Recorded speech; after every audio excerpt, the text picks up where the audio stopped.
So what happens when a group of arrogant hotel staffers decide to treat someone poorly based on their own biases?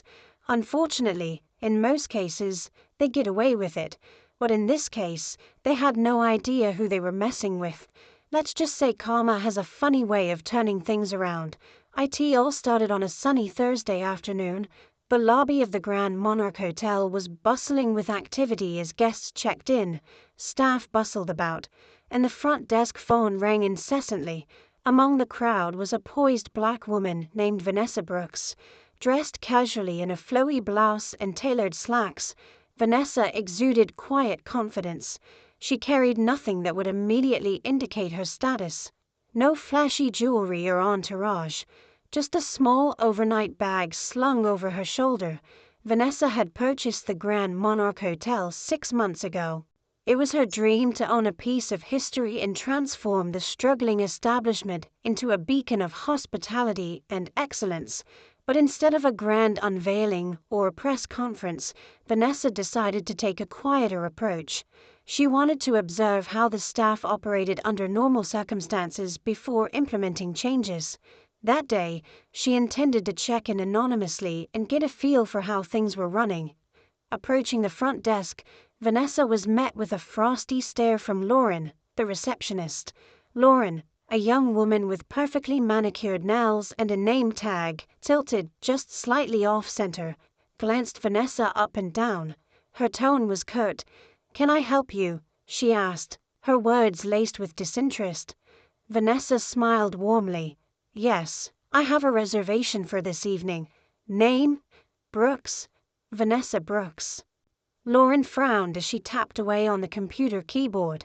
A few seconds later, she looked up, her eyebrows knitting together. "I'm not seeing your name here. Are you sure you booked with us?" "Yes, I'm sure," Vanessa replied, maintaining her composure.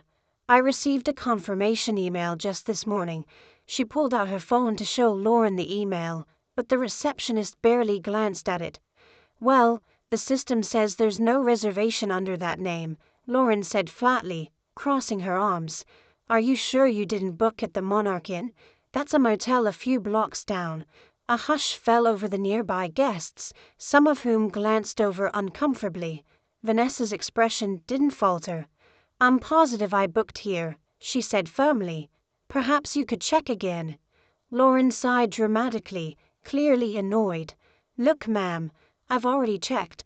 There's no reservation under your name, and honestly, if you don't have a reservation, I'm afraid there's nothing I can do. We're fully booked at this point." A middle-aged man in a suit, the hotel manager, Mr. Franklin, approached the desk, noticing the tension. "Is there a problem here?" Lauren gestured toward Vanessa. "This woman claims she has a reservation, but it's not in the system." "I was just explaining that we're fully booked." Vanessa turned her attention to Mr. Franklin, her smile still intact but her patience waning. "I'm Vanessa Brooks. I made a reservation here and have a confirmation email to prove it." Mr. Franklin gave her a dismissive once-over. "I'm sorry, but if the reservation isn't in our system, there's nothing we can do. Perhaps you could find accommodations elsewhere." The condescension in his voice was palpable. Vanessa decided to take a different approach. "Could you call your corporate office? They'll be able to verify my reservation." Lauren rolled her eyes. "Ma'am, we're extremely busy. We can't spend time chasing down a mistake that's not ours." Before Vanessa could respond, a security guard approached, likely called over by Lauren. He stood tall, arms crossed. "Is there a problem here?" he asked. Vanessa raised an eyebrow. "No problem," she said. "Just a misunderstanding about my reservation." The security guard looked to Lauren, who said, "She doesn't have a reservation and refuses to leave." "I never refused to leave," Vanessa corrected calmly. "I'm simply asking for clarification about my reservation." The guard's posture stiffened. "Ma'am, if you don't leave voluntarily, I'll have to escort you out." At this point, the other guests in the lobby were visibly uncomfortable, whispering among themselves. Some even pulled out their phones to record the unfolding scene, but Vanessa wasn't fazed. Instead, she pulled out her phone.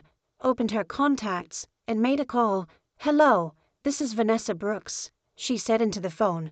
"I'm at the Grand Monarch Hotel and having a bit of an issue. Could you send over the regional director and legal team? Thank you." She ended the call and turned to the staff. "I'll wait right here." The confidence in her voice unsettled Lauren and Mr. Franklin, but they didn't dare back down. Instead, they exchanged nervous glances and muttered to each other. 15 minutes later, a tall man in a tailored suit entered the lobby, flanked by two other individuals. He approached Vanessa with a broad smile. "Miss Brooks, I'm so sorry for the inconvenience. We'll get this sorted out immediately." The room went silent as everyone watched the interaction. Mr. Franklin's face turned pale. "Wait," he stammered. "Miss Brooks? You mean—" The man in the suit turned to Franklin. "Yes, this is Vanessa Brooks, the owner of the Grand Monarch Hotel." The shock on Lauren and Mr. Franklin's faces was almost comical.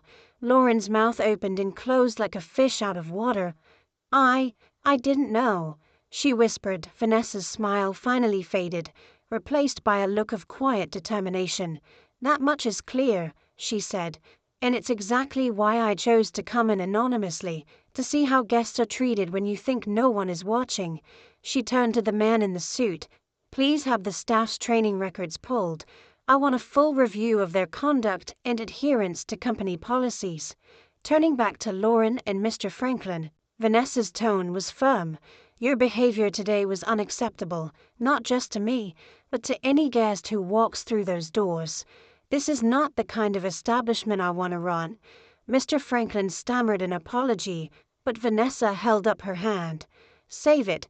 Actions speak louder than words. Consider this your formal notice, effective immediately. You're both relieved of your duties." Lauren's eyes filled with tears, but she didn't protest. Mr. Franklin, on the other hand, tried to argue. "You can't just fire me without—" "Actually, I can," Vanessa interrupted, "and I just did." Over the next few weeks, Vanessa implemented a complete overhaul of the hotel's policies and staff training programs. She held workshops on cultural sensitivity, customer service, and conflict resolution. The changes didn't happen overnight, but slowly, the Grand Monarch Hotel began to earn a reputation for excellence, not just in its amenities, but in the way it treated every guest. Vanessa's story quickly went viral, with headlines praising her for taking a stand against discrimination. But for Vanessa, it wasn't about the publicity. It was about setting a standard and proving that everyone deserves respect, regardless of how they look or where they come from. In the end, Vanessa's quiet determination turned the Grand Monarch Hotel into a shining example of hospitality done right, and every time she walked through the lobby, she was greeted with warmth, respect, and gratitude, a testament to the power of leading by example.